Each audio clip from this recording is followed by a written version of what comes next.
Hi, my name is Brandy. I'm with Brush by Brandy, and I'm going to be talking to you guys today about Dixie Belle Sea Spray.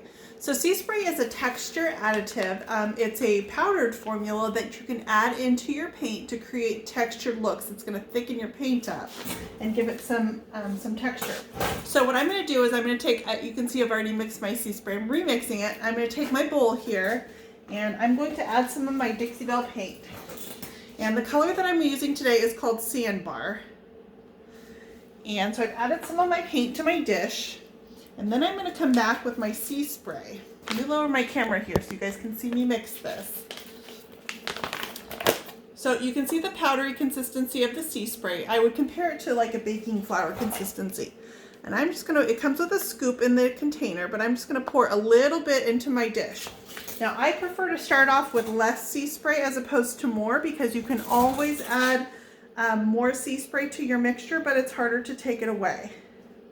And I'm going for kind of the consistency of a brownie batter. So I like Sea Spray because you can mix it to the consistency that you like. So if you want more texture to your finish, you can mix it to a thicker consistency like a peanut butter. But I'm going for kind of a brownie batter consistency. So I'm stirring those two together, my Sea Spray and my paint. You can add a little bit of water if you feel like you get your mixture too thick, or if it starts drying before you're ready as you're working with your Sea Spray and paint mixture. So this is the consistency I've come to. I actually think I'm going to add like a tiny bit more Sea Spray, just get it a little tiny bit thicker. And then I'm going to show you the finish behind me that I'm working on with the Sea Spray mixture. Okay, there we go, a little bit thicker.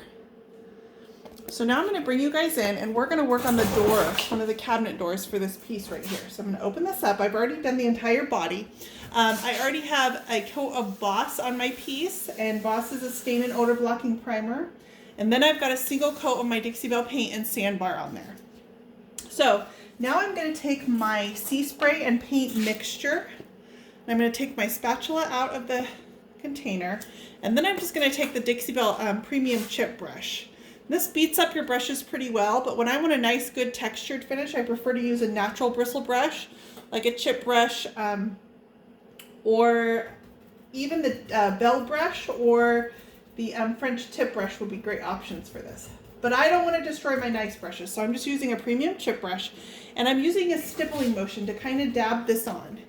And I'm going to bring you guys in so you can see the texture that I'm creating on this door here.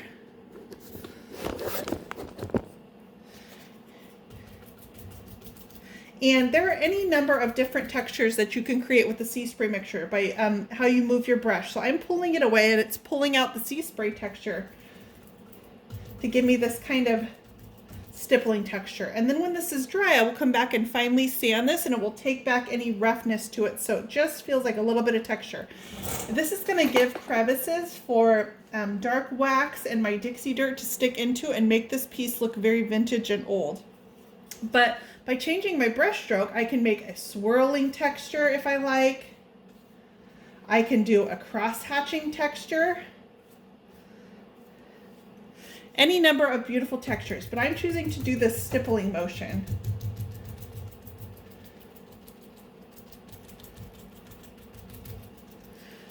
To give me this little bit of raised texture in my Sea Spray. So on this finished look, I will come back and I will add those my Dixie dirt, my dark waxes, and it will find the low spots in my texture made with my Sea Spray mixture, and really give some interest to this painted finish. So that is an introduction to Dixie Belle Sea Spray.